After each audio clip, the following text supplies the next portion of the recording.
Okay, we're recording.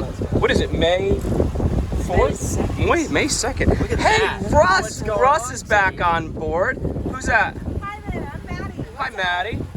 Maddie is one of Russ's stews. Russ is on a new boat, just in case you guys follow us and you see him on all of our adventures. 112 Westport. It's a nice boat. Nice boat.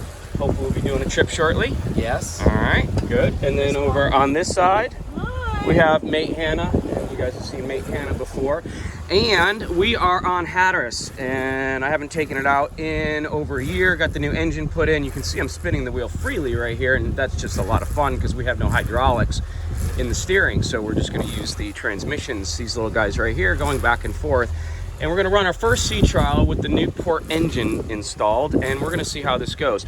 Swimmingly right now because we have no steering. So we're going to try and get some steering going first, and then we're going to throttle up and run some sea trials and see how it goes. So this is part one of maybe a good sea trial, and I'll let you know. And that's City Marina. So we'll see what happens. If you hear us on the Coast Guard Station 16, come get us.